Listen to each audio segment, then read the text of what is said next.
Hey kids, GoinPostal here. Story time. Alright,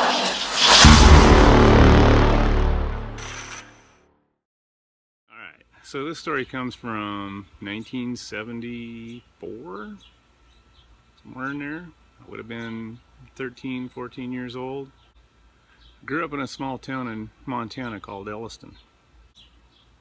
It has a river that runs through it called the Little Blackfoot River. There's a spot in the middle of town where the river makes a bend around a rock formation. It's known as Big Rock. It's the local swimming hole. I was there enjoying the day with my best friend Clyde Quigley, and we were just hanging out at Big Rock having a great time. And there were a couple of gals there with a large inner tube. Somebody got the great idea for us to float the river on this inner tube. So Clyde and I and Colleen and Debbie get on this big inner tube, start floating down the river. We floated for several miles down west of town when suddenly I noticed a huge tree had fallen across the river. It must have been close to 100 feet long, probably 3 to 4 feet in diameter.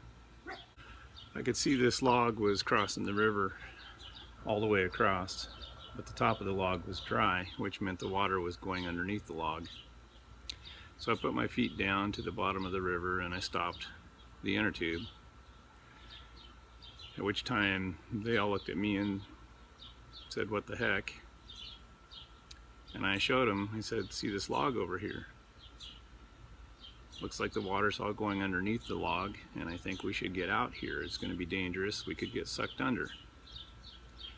The girls began to laugh and bounced the raft as hard as they could side to side and jarred me loose from the bottom, and we continued down toward the dam. I stopped us a time or two, but as we got closer to the log, the water was getting deeper and I couldn't stop it anymore, and the girls were bouncing the inner tube endlessly. So we drifted down into the log. When we hit the log, the inner tube folded in half. It threw Clyde and Debbie off toward the shore and Colleen and I off toward the middle of the river. The next thing I knew, my lower body, legs, hips, were sucked underneath the log up to my rib cage.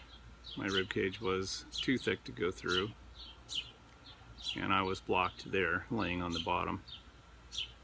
The water force was incredible. I could barely move.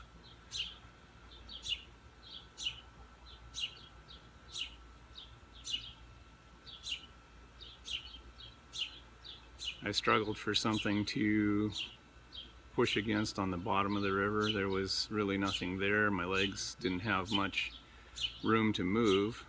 They were blocked by the log. The river rocks on the bottom are slick and round. There's nothing really to get a hold of there.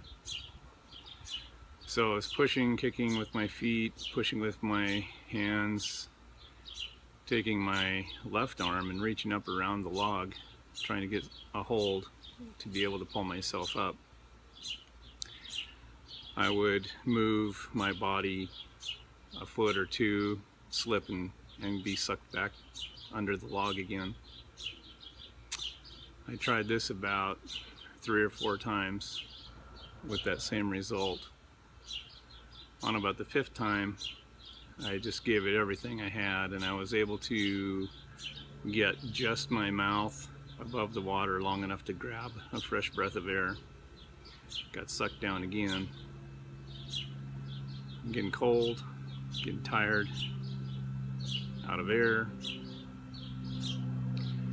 I knew that this was do or die. I reached up again to the top of the log, dug my nails in as hard as I could, pushed, kicked, tried everything. Was able to break my head above water and bend my knee up and block my body from being sucked under the log again. Was able to stand. At that time I stood up and I see Clyde and Debbie over on the shore talking together and laughing. Colleen was nowhere to be found. I yell at them, "Where's Colleen?" They can't hear me.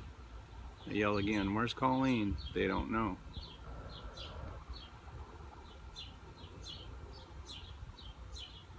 I look downriver, I don't see Colleen anywhere. So I start feeling along the log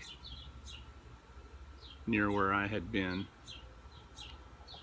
and luckily found her flailing arms under there and was able to grab her and pull her up out of the water. And we all managed to get out and live to tell the tale. This was another of those times in my life when I almost didn't make it. Not all my stories will be that way, but the last one and this one were, and there are more.